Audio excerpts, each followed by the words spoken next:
everybody, Tyler from 10thumbspro.com. Today, like every Monday, we're doing a new guitar lesson, and we're talking about rhythm. A lot of times for the strummer out there, they don't really know how to go and take the next step with the rhythm, but one of that is be able to find chords in new places. So today we are going to take a D, A, G, A chord progression, and we're going to find it in a new place up the neck on the guitar. I'm also going to show you how to replicate this idea with other chords, so that way you can spice up your rhythm, you can play in a band, you can play with drums and a bass. It's really going to open up the fretboard as well. To learn this lesson, all you really need is your guitar, brain, and attention span. But if you want something to print out and follow along, you can grab that up here in the corner by becoming a patron with this guitar lesson and all our guitar lessons. Cool, everybody. So today we're going to talk about how to take this and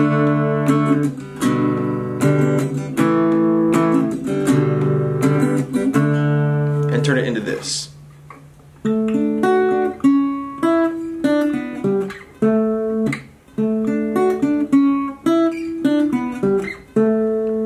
Now this is going to be a rhythm lesson where you're going to start to see chords in new places. It's going to be great for your songwriting, jamming with other people, adding flavor to your covers. A lot of cool things are happening here. And your general theory and fretboard knowledge as well. So our progression is going to be half a bar of D, half of G, half of A, and then starts over like 1, 2, 3, 4, 1, 2, 3, 4, 1. Now a lot of you guys out there, guys and girls, you're probably just like me. When you're first learning, you think this is a D chord, this is a G chord, this is an A chord, and that's absolute. That's what it is. Those are the three chords. A D chord really though isn't anything more than a D note, an A note, and an F sharp note. So if you can find those in different places on the guitar, then you can rock and roll. Now, memorizing the fretboard is something that takes a long time and can be tedious. I find that using different shapes of bar chords is a great place to find these other little hidden gems. So if we were to make a D bar chord, for example, pointer finger on the 5th fret, and then your ring finger plays the 7th fret of the D, G, and B strings, that's a D bar chord, based on this A shape. But if I remove my pointer finger and focus on just these three notes, I have a full D triad. I have an A note here, I have a D note here, and I have an F sharp note here. So even though they're mixed up, it's still a D chord. That's what's called an inversion, or moving the A to the bass. But if you're jamming along with the band, usually the bass player is in charge of that anyways. So you can feel free to take the order of the chords and mix them up. All I'm going to do here is bar that then, and I'm going to play 1 and 2 and 1 and 2 and. Cool, and that covers my D. Check it out.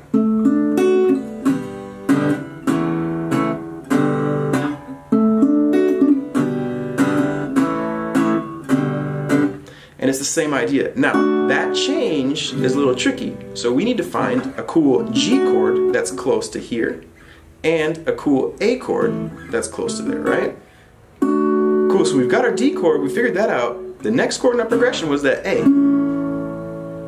So we need to find our A. Well, our A shape is going to come from this A bar chord here, like this, from this E shape. You don't need to hold the bar though, because if we play just these three notes here, we have a full A major triad.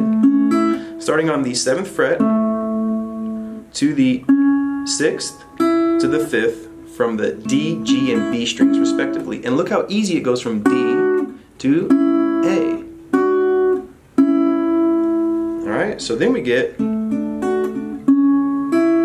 Now, what we're doing here though is we're going 1 and 2 and 3, 4. We're not playing all the notes. You don't have to. That's something called chord fragments. So you can play just pieces of these chords and get the same effect. Even more so again if you're playing with a band with bass and drums. But if you're singing and jamming, the inferred context of that chord, people are going to feel it. We went from A to a G. Well, it's as simple as moving that shape down. 5, 4, 3, we have our G major. So even no finger picking pattern, just 1, 2, 3, 4, 1, 2, 3, 4, 1, 2, 3, 4, 1, 2, 3, 4. We have something more interesting then.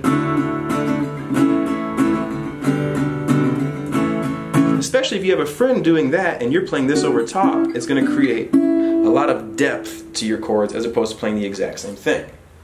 Alright, so let's get to that finger picking pattern then and break that down and talk about why that works. It sounds like this.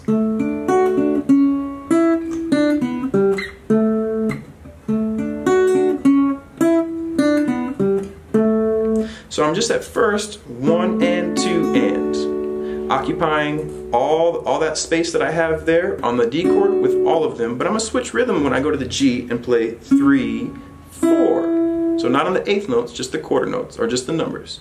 1 and 2 and 3, 4. Move these two bad boys down 2 frets and go 1 and 2. This time we're going to use all of them. 1 and 2, the whole shape. And then 3. Well, I'm just playing one note here. It's an A note from that A shape. It's also in the D chord though, but it'll imply our A chord. So we get 1 and 2 and 3, 4, 1 and 2, 3, 4, 1 and 2 and 3, 4, 1 and 2, 3, 4. Alright? So what we've done there is we've taken this,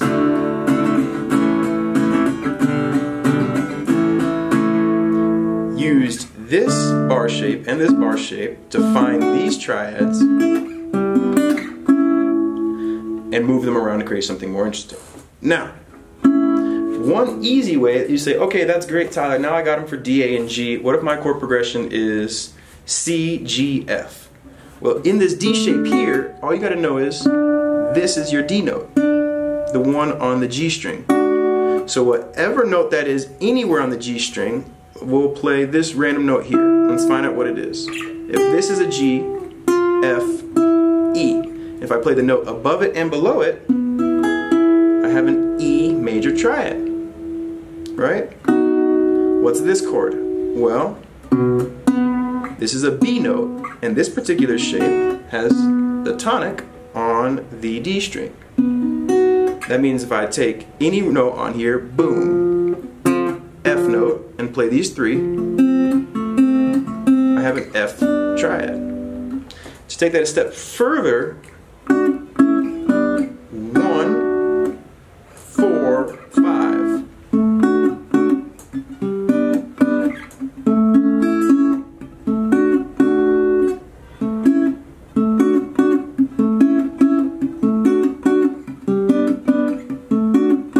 Okay, so there's a lot of familiar chord progressions within that as well.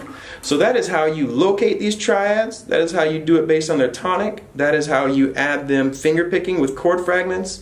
And that is how you move them up and down. Better guitar rhythm, folks. Thank you so much for watching. 10thumbspro.com. Printable PDF for this lesson with more explanation of becoming a Patreon by clicking up here in the notes.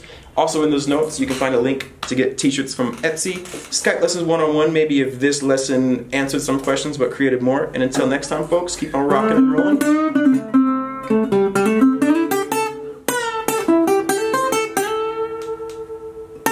And keep on loving life. Alright everybody, thank you so much for learning with us at 10thumbspro.com. It was a pleasure teaching you. Love me some exotic rhythm. It adds a lot of flavor to your playing, alright? Cool, and until next time, keep on loving life, keep rocking and rolling. We'll see you next Monday. If you subscribe, hit that subscribe button. Take care everybody.